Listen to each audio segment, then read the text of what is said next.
메뚜기처럼 이게 뛰고 하면서 적은 돈 받아가서 하는 게 문제가 안 된다라는 거거든요. 지금 이제 한국도 그 단계에 접어들었다. 기업이 젊은 신입사원들을 소중하게 여기야 된다. 이 친구들 어디로 튈지 모른다. 옛날 우리 꼰대들처럼 한번 잡아두면 평생 가도록 회사에 충성할 것이라고 오해하시는데 곤란하다. 자, 이번에는 연금 관련된 질문도 좀 드려볼까 하는데, 은퇴 부부의 일명 연금 맞벌이는 현실적으로 실현이 가능한 건가요? 이미 이제 진행이 되고 있죠. 네. 되고 있고요. 한국은 이제 국민연금이 시작된 게 지역연금이 있어, 그러니까 80년대 후반, 90년대 초, 네. 89, 87, 93년 아마 이 정도에 시작했을 텐데요. 만액 조건 갖추신 분들이 굉장히 많이 늘어나기 시작했어요. 지금까지 아까 예전에 있었던 10여 년 전에 기초연금 만들 때만 하더라도 그 20년 만액 조건을 못 채우신 분들이 대부분이었거든요. 왜냐하면 처음에 이 연금제도 만들 때 생각을 해보십시오. 자기가 월급 받고 있는데 갑자기 어딘가에서 빼간다라는 생각이 들기 시작하면 저항이 커져요. 그렇죠. 근데 이 저항을 낮추려면 많이 줄 수밖에 없어요. 그래서 수급 비율이라고 표현합니다만 보통 지금 초기 단계 받아가신 분들은 한 3배, 4배 가까이, 4.5배 가까이 받아갔습니다. 물론 이게 1.1배는 없어요. 무조건 플러스는 나옵니다. 근데 상대적으로 그들보다 낮으니까 사람들이 이제 좀 낮다, 적다라고 표현을 합니다만 중요한 거는 이제는 그 베이비 부머들이라고 표현되는 55년부터 63년생 구간들이 이제 이 연금을 받기 시작을 했고요. 68년생 이후부터는 이제 65세부터 받기 시작을 해요. 근데 이분들은 거의 대부분이 만액 조건 다 갖췄어요. 그리고 이게 연금은 우리나라 연금은 소득 비례형이지 않습니까? 소득 비례형 공적 연금이다 보니까 당연히 소득에 비례해가지고 지금 많이 축적이 되고 쌓여 있는 거거든요. 지금 기준 9%입니다. 자, 본인이 4.5%, 회사가 4.5%, 물론 뭐 지역은 본인이 다 냅니다만 이 9%를 내는 거가 기본적으로 20년 넘어서 30년, 40년까지 갖췄다? 굉장히 큰 돈인데요. 굉장히 큰 돈 됩니다. 그리고 지금 국민연금 개혁이 잘 안 되고 있잖아요. 그러다 보니까 과거의 고수익 비율 그대로 유지가 되는 경우가 많아요. 이게 지금 사실 그렇게 유지가 되는 것만큼 밑에 애들은 덜 돌아가는 구조예요. 빨리 지금 바꿔야 되는데 이게 안 되니까. 어쨌든 이런 사람들이 등장했는데 또 이 중에 상당수는 맞벌이에요. 말씀하신 것처럼 연금 생활자, 그러니까 맞벌이 부부가 퇴직하면서 연금 생활자로 만약에 이제 등판을 하게 되면 만만치 않은 구매력과 가처분 소득을 지니게 되는 것이죠. 그러니까 현역 빈곤, 고령, 풍요. 네. 넉넉한 노후 생활, 유유자적의 연금 생활이라는 수식어가 가능해지기 시작했다는 것이죠. 자, 그분들 아마 이제 막 보여지기 시작할 겁니다. 앞으로 더 늘어날 겁니다. 왜냐하면 이제 그 조건들 갖추신 분들이 고도성장과 맞물려가지고 다 은퇴를 하기 때문에. 저만 하더라도 이론적으로 이제 한 2, 3년 후가 되면은 받거든요. 받는데 이미 많은 조건 다 갖췄어요. 지금 받아가시는 선배들보다 오히려 더 조건들이 셀 거라는 거죠. 그 더 중요한 거는 지금 9%입니다만 이거 앞으로 더 늘어날 거거든요. 이걸 유지하기 위해서 더 내야 된다고 표현했으니까. 그러니까 더 낸다는 얘기는 소득 비례형에서 더 쌓는다는 얘기가 되는 거니까 훨씬 더 풍요로운 생활자들이 늘어날 수 있겠죠. 대신 이제 이렇게 늘어나면 빈곤해진 젊은 친구들, 자녀 세대들에 따르는 세대 간의 어떤 격차. 그다음에 분쟁, 갈등 씨앗들은 커질 수가 있다. 그렇게 보면 게 맞을 것 같아요. 자, 그럼 이제 연금이 국민연금, 퇴직연금, 개인연금 크게 한 요 3가지 정도 있는데 각각 좀 어떻게 관리해야 되는 건가요? 우선 연금은 많은 분들이 얘기합니다만 중층 제도가 있을 때 가장 탄탄하다고 표현합니다. 실제 포트폴리오는 다양할수록 좋잖아요. 그죠? 그런 차원에서 뭐 거의 모든 가게, 개인 마찬가지입니다만 기본적으로는 탄탄한 삼각형의 피라미드 구조를 갖추는 게 가장 좋습니다. 첫 번째 우리 가장 밑에 있는 게 국민연금이에요. 국민연금은 개보험이기 때문에 전원 의무적으로 가입을 해야 되는 것들이죠. 이때 이제 직장 가입자냐 혹은 이제 지역 가입자냐에 따라서 약간 차이가 있을 거고요. 저도 가입돼 있습니다. 예, 물론입니다. 특히나 또 1층 안에서 우리 국민연금이 있습니다만 우리 직역연금이라는 것도 따로 있죠. 우리가 공무원연금, 사학연금, 군인연금, 뭐 우체국 별정예금 한 4가지가 있습니다만 이거와 관련된 거 아마 이게 일어나될 거예요. 어떤 시기든지 일어나야 되는데 제가 얘기한 이제 직역연금 같은 경우에는 국민연금보다 조금 더 수혜분이 많습니다. 그리고 각각의 개별 법률에 의해 가지고 재고가 없을 때는 세금으로 벌충해 준다는 것도 있는 거고요. 어쨌든 이 부담을 낮추기 위해서 하향 안정화의 길로 국민연금과 일원화가 되는 거는 뭐 이거는 당연한 과정일 거예요. 누가 고양이 목에 방울을 긁 거냐가 이제 관건입니다만 어쨌든 그렇게 될 것이다. 자, 문제는 1층 연금이 사실상 안전판이 돼야 되는데 아까도 말씀드렸다시피 공적 이전의 비중이 많이 늘고는 있습니다만 아직까지 탄탄한 수준은 아니에요. 그래서 이 탄탄한 수준을 높이기 위해서 우리가 이제 소득 대체율이라는 표현들을 많이 쓰잖아요. 이게 우리가 지금 현역 월급이 만약에 100만 원이었으면 노후 소득으로 공적연금이 뭐 40%가 돼야 된다, 30%가 돼야 된다. 그런 식으로 조정을 하고 있는 거거든요. 국민연금 받아가는 수준이 뭐냐 해서. 이 소득 대체율 같은 경우에 지금 40%로 계속 낮아지고 있어요. 낮아지고 있다는 얘기는 공적연금의 비중이 생각보다 커지지 않을 수가 있겠다라는 거가 있고요. 뭐 두 번째는 이제 9%입니다만 이게 일본 사례도 들어도 마찬가지인데 대개는 늘어날 겁니다. 왜냐하면 OECD나 EU 기준으로 공적연금의 보험료 비율이 대개 20%까지 올라가요.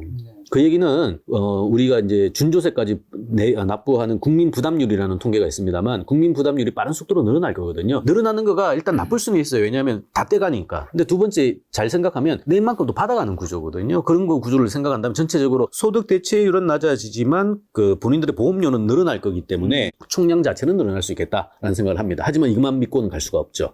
그래서 2층의 구조가 필요한 게 퇴직연금입니다. 근데 퇴직연금은 아까도 말씀드렸다시피 전 세계에서요. 퇴직금과 관련돼 있는 것들이 법률로 규정되어 있는 유일한 국가가 한국일 거예요. 결국 뭐냐면 장기 안정적인 근로 형태가 가지고 있는 그 효과성을 국가가 법률로 받아준 거거든요. 그리고 더 중요한 거는 노후 대책과 관련돼 있는 것들을 그 정부가 공공복지로 제공하기 어렵다고 생각을 했기 때문에 기업이 36개월치 주는 것들을 또 유도도 시켰고 이걸 통해 가지고 노후의 불안을 없애라는 걸 제도화시킨 사례인 거거든요. 이제 그러다 보니까 90대 아니 우리 퇴직연금 제도가 없을 때는 그 돈 받아도 전부 다 이제 치킨집 차리는 거예요.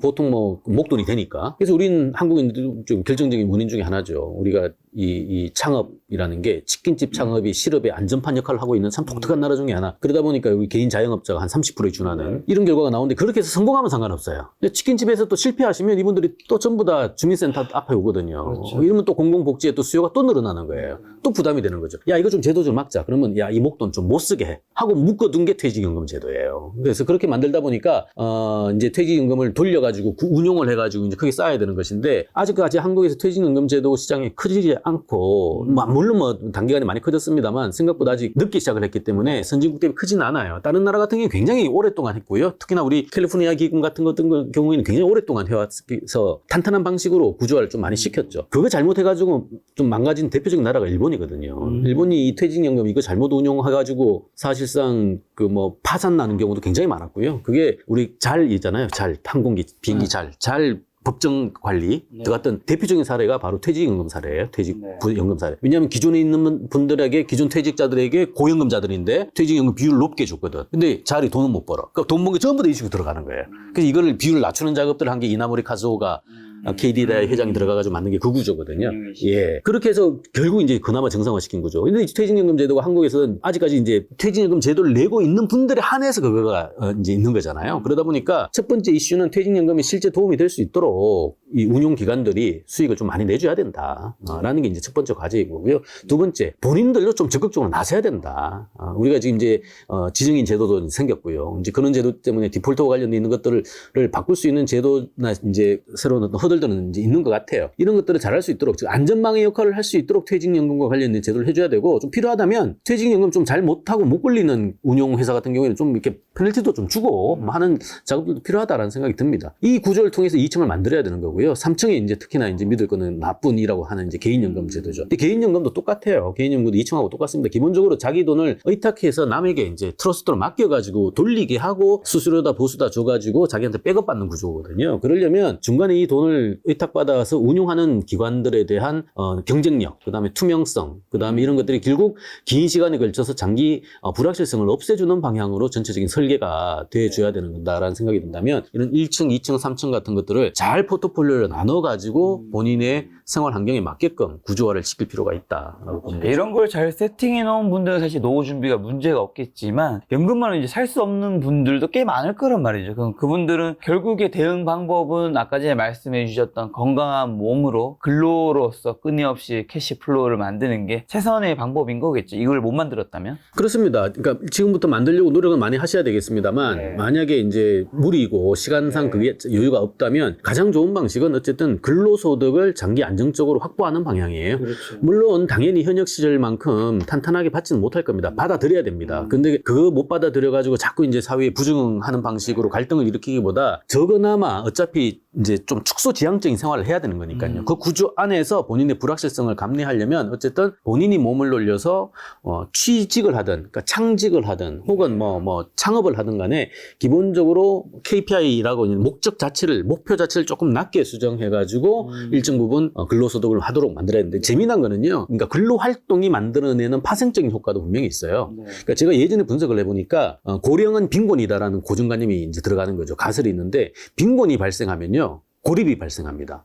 소외가 발생해요. 그렇죠. 고립 소외가 발생하면 바로 질환과 간병이 발생해요. 그렇죠. 이게 발생을 하면 당연히 빈곤으로 또다시 연결됩니다. 결국 소위 이제 고령의 근로 활동이 갖는 거는 직접적인 방식으로는 근로소득의 확보지만 간접적인 방식으로는 사회와의 교류를 통해 가지고 소위 이제 질환의 가능성을 낮추고요. 더 중요한 거는 살아가는 삶의 보람이라고 할까요? 가치 같은 것들이 확인이 돼 가는 과정들이 반복이 되면서 사회 갈등 같은 것들도 전체적으로 줄여줄 수 있고 하는 굉장히 부가적인 효과성도 많습니다. 그래서 뭐 은퇴해야지라는 얘기들을 좀 이제는 좀 하지 말자라는 거. 그러니까 은퇴를 만약에 근로소득이 아니라도 사회활동을 하자. 이런 것들은 좀 필요하다. 네, 교수님 말씀드리니까 좀 현실적인 노후 대책이 뭐가 있는지 한번 지금 생각 한번 해볼 수 있었는데 마지막으로 이제 머니트렌드 2024에서 2030에 대한 이야기도 있어서 사실 저는 이제 아직은 여기에 조금 더 가깝기도 하고 이쪽에 관심이 좀 많으니까 이제 40 초반입니다 여러분. 요즘 취업하지 않고 그냥 노는 2030 인구가 늘고 있다고 하는데 사실 저는 이거 몇 년 전에 일본에서 그런 이야기 뉴스 많이 듣다가 이제 어느 시간 지나니까 우리나라에서 그 뉴스가 조금씩 많이 들리더라고요. 왜 이런 현상이 일어나는 걸까요? 1960년대 미국에서 히피족이 출현한 거와 똑같습니다. 이거는 선진국에서 태어난 친구들의 특징이에요.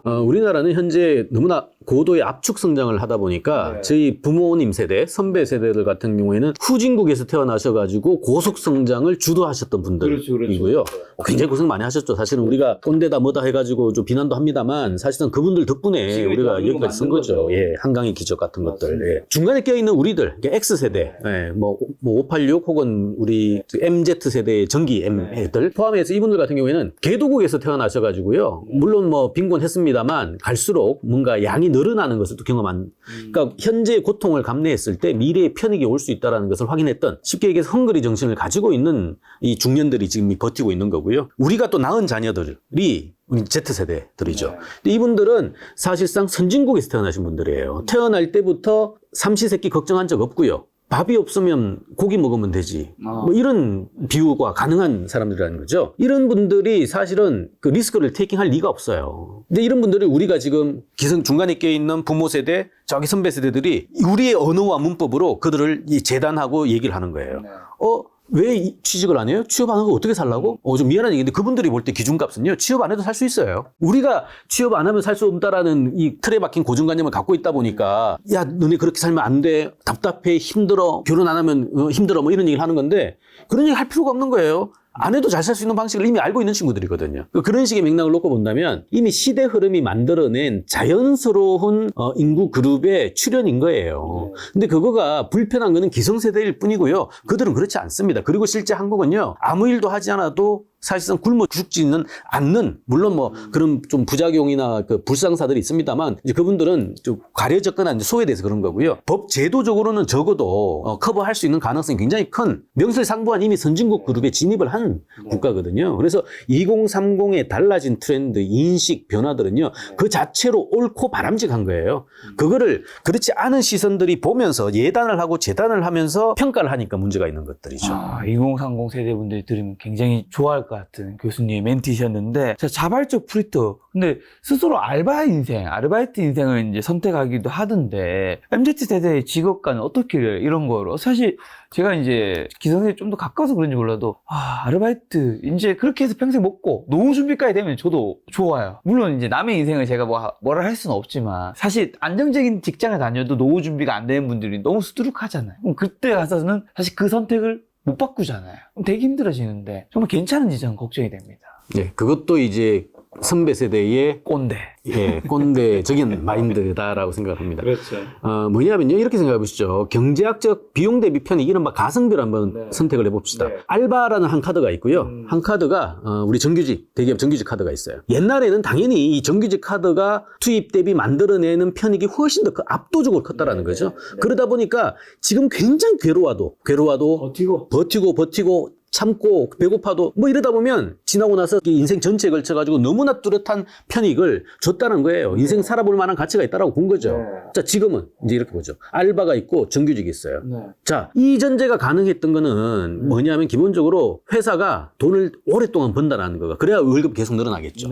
그 다음에 회사가 계속해서 늘어나는 거니까 당연히 자기가 정년 때까지 일한다는 전제가 되는 거거든요. 퇴직금도 받고 나온다는 얘기가 되는 거예요. 즉 고성장의 인플레 시대의 수혜가 이 직장인에게 올곧이 다 주어진다 된다라는 거죠. 그러니까 성장의 과실이 전적으로 쥐어지고요. 또 더 좋은 직장일수록 이 받는 폭이 더 커요. 그러다 보니까 고학력을 위해서 더 어렸을 때 더 노력을 해야 되는 상황이 만들어진 건데 지금 이 구조가 깨졌어요. 기업이 힘들어지기 시작했어요. 그죠? 정년까지 잘 다니시는 분들이 많이 없어졌어요. 실제 퇴직이 50대 초잖아요. 대기업조차도 지금 40대 중후반이면 사라질 판인데 대기업이 소위 회사에 충성한 가치로서 정년을 보장해 주는데 이 교환 가치가 사라진 거예요.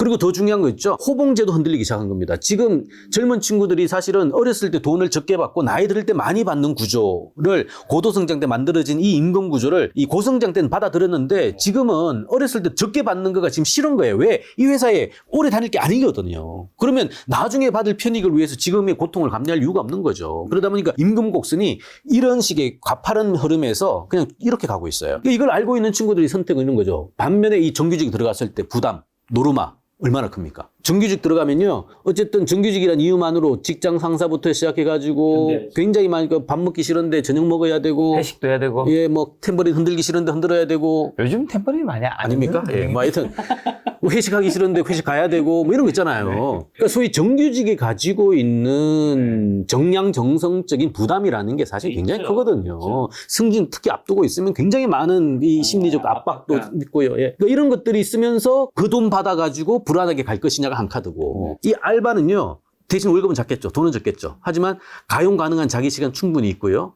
부담 일단 노르마가 없어요. 칼탱하면 되고요. 자기 편한 거 다 살 수 있어요. 이 두 가지의 지금 이 비용 대비 편익을 젊은 친구들이 하기 시작했다라는 거예요. 일본에서 아까 프리타, 출연 얘기 나오는 거거든요. 일본은 특히나 이게 말이 되는 게 일본 같은 경우에 대기업 정규직으로 들어가고 1년차 신입사원 평균 연봉이 한 21만 원 정도 나옵니다. 한국 돈은 한 210만 원 정도 나오죠. 근데 요 알바하면요. 시간당 보통 1,000원 정도 받아요. 하루 8시간 하면 8,000원 맞죠. 30일 다 하면 24만 원이에요. 물론 다 하진 않겠죠. 24만 원, 21만 원이에요. 중간에 좀 쉰다고 치죠. 이 21만 원이 세금 다 떼면 여기는 5, 6만 원 받을 거거든요. 이 친구는 다 떼도 20만 원 받아요. 근데 회사 부담 없어요. 잘릴 부담 없어요. 자기 시간 정할 수 있어요. 이 회사 마음에 안 들어요. 또 다른 알바 가면 돼요. 전혀 부담 없는 삶. 적어도 이 두 개를 놓고 봤을 때 일본의 젊은 청년들이 프리타를 선택하는 이유는 가성비가 너무 뚜렷하게 나오는 거예요. 대기업 정규직 가가지고 막 머리 쉬도록 일하는 것보다 그렇다고 해도 보장도 못 받는데 근데 여기는 그냥 자기가 마음 편하게 그냥 뭐 메뚜기처럼 이게 뛰고 하면서 적은 돈 받아가서 하는 게 문제가 안 된다는 거거든요. 지금 이제 한국도 그 단계에 접어들었다라는 거예요. 결국 그래서 기업이 젊은 신입사원들을 소중하게 여겨야 된다. 이 친구들 어디로 튈지 모른다. 옛날 우리 꼰대들처럼 한번 잡아두면 평생 가도록 회사에 충성할 것이라고 오해하시는데 곤란하다. 이 친구들 말 조금 이상하게 하면 바로 그만두는 애들이다. 라는 거죠. 근데 젊은 친구들이 없으면 회사는 바로 매너리즘에 빠진다. 혁신 사라진다. 그러면 성장되지 않는다. 이 단순한 구조를 기성 선배들, 상사들, 그다음에 회사 조직들이 알고 있어야 된다는 거죠.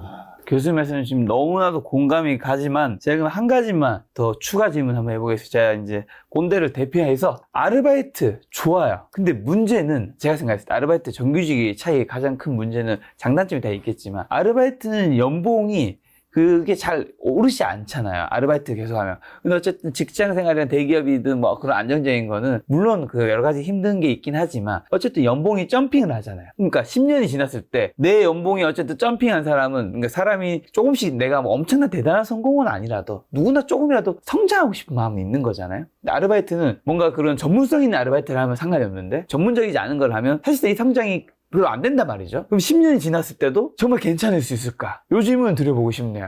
그래서 고정관념이 참 무서운 거예요. 아, 진짜요? 우리 작가님도 지금 고정관념 갖고 깨 해주세요, 한번. 자꾸 연봉이 뛴다라고 하는데요. 네네네. 그건 과거의 주술이에요. 왜 자꾸 연봉이 뛴다고 생각을 하세요? 안 뛰나요? 우리 수축 사회입니다. 2% 성장이에요. 왜 뛰죠? 안 뜁니다.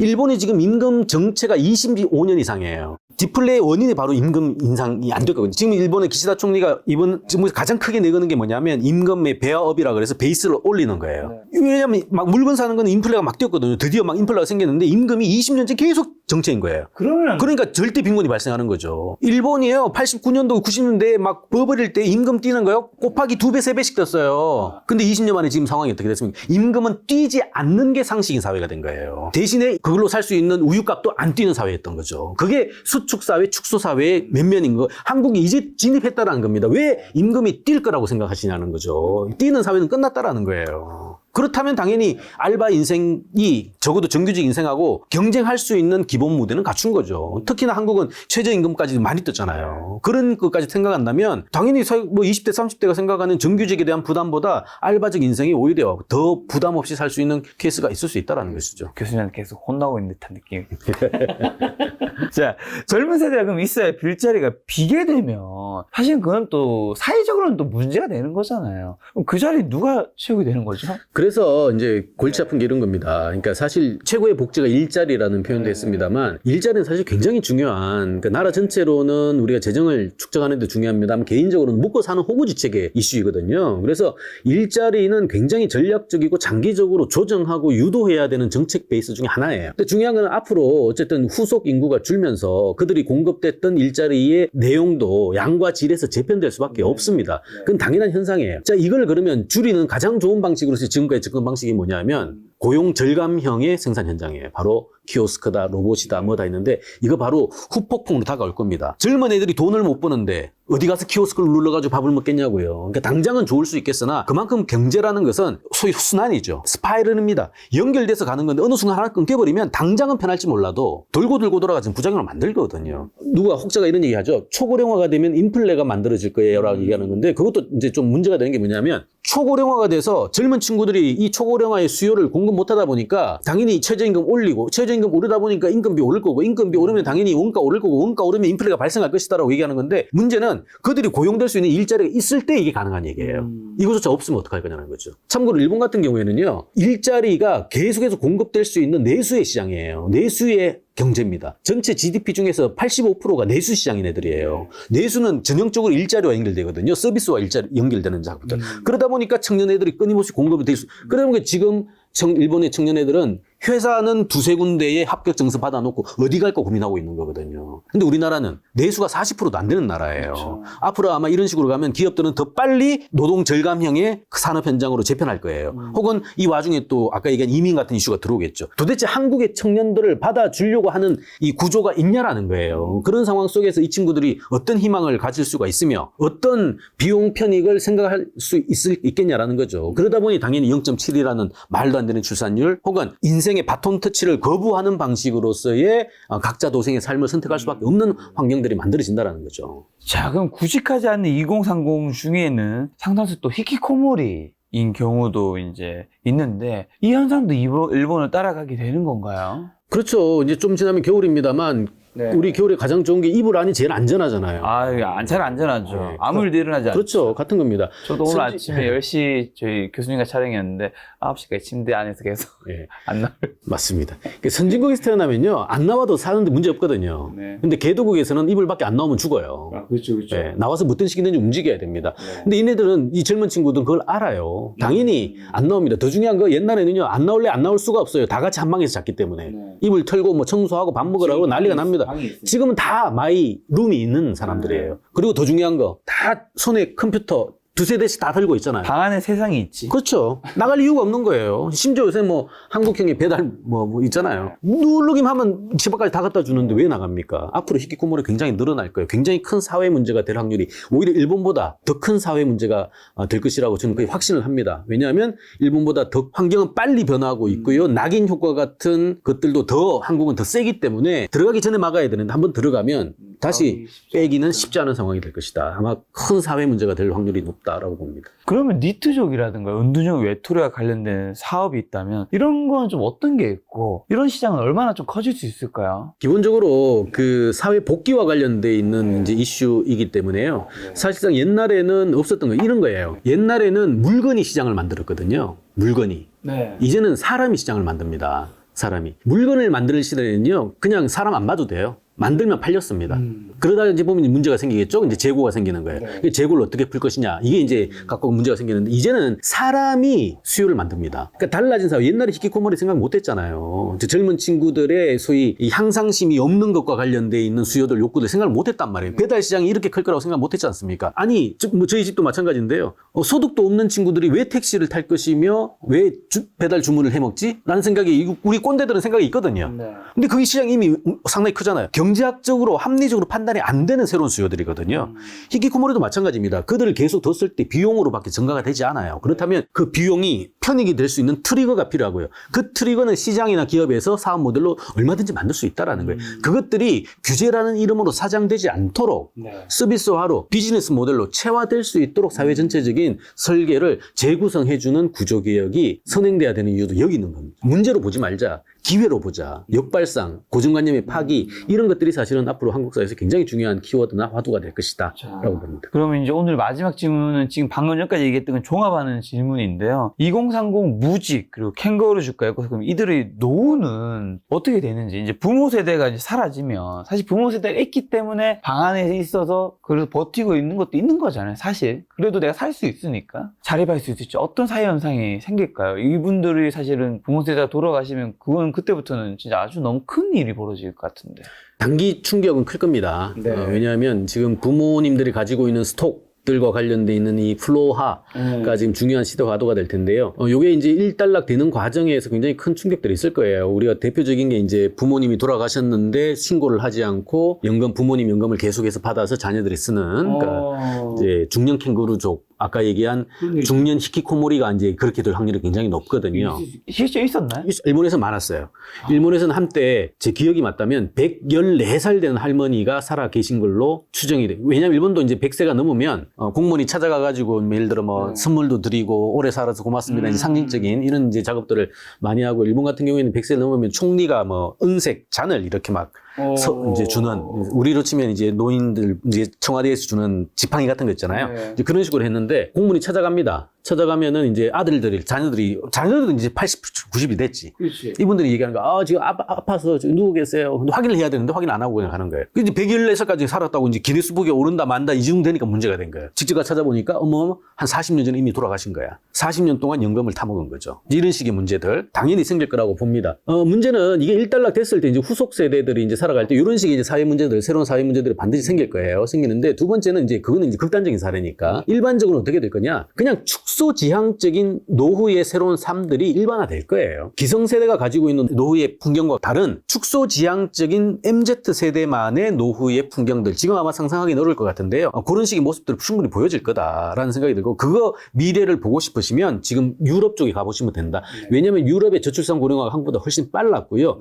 유럽의 지금 노년분들이 한국의 지금 MZ세대들이 은퇴하신 분들이에요. 그러니까 그분들의 삶, 물론 뭐 국제 비교라는 게 말씀드렸다시피 굉장히 엄중하게 해야 되는 겁니다만 전체적인 맥락들 자체는 굉장히 내려놓으면서 만족스러운 삶, 축소지향적인 삶을 살아가는 방식으로 노후가 재편될 거기 때문에 굳이 크게 걱정할 필요는 없다. 어쨌든 진화하면서 그 속에서 가장 최적화된 삶의 방식을 찾아낼 것이다. 그리고 그걸 이상하게 보는 것들은 기본적으로 세대를 추월한 사람들의 착각이자 고정관념에 불과한 것이다 라고 이해하시면 될 것 같습니다. 저 오늘 교수님과 머니트렌드 2024 교수님이 집필하신 책에 6장 신노년 세대 반전을 일으키다를 가지고 이제 이야기를 들었는데요. 이 책에 사실 뭐 57가지 정도 키워드가 있고 뭐 수많은 내용들이 있는데 이런 트렌드 책 읽고 시청자분들이 뭘 좀 하면 인생에 진짜 도움이 될지 마지막 한마디. 우선 시대 변화로부터 벗어나지 말라라는 말씀을 좀 드리고 싶어요. 그러니까 특히나 최근에 한국 사회에서 벌어지고 있는 이 구조 전환과 관련돼 있는 변화의 양들이 그리고 속도들이 굉장히 빠르기 때문에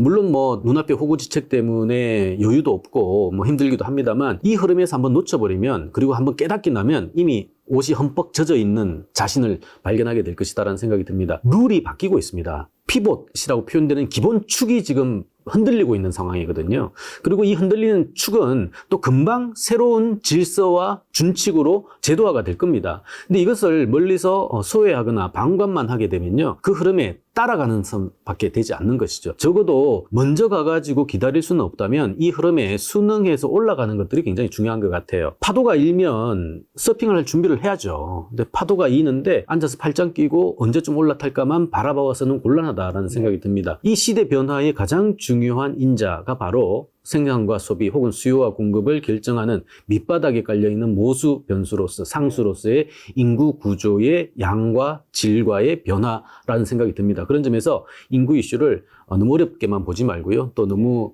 거리감만 두고 보지 말고 눈앞에 있는 그리고 체감적인 현실 이슈로 좀 받아들여서 내 삶에 직결될 수 있는 포인트로 활용하시면 좋겠다라는 말씀을 드리겠습니다. 알겠습니다. 교수님 말씀하신 파도 우리가 맨몸으로 탈 수 없겠죠. 서핑보드가 필요할 텐데요. 서핑보드 같은 책, 이 머니튼 2024가 함께 한다면 여러분의 삶에 좀 도움되지 않을까 싶었습니다. 오늘 만날 손님은 전영수 교수님이었습니다. 지금까지 여러분 소중한 시간 함께 해주셔서 정말 감사합니다. 오늘도 김 작가였습니다. 고생 많으셨습니다. 고맙습니다.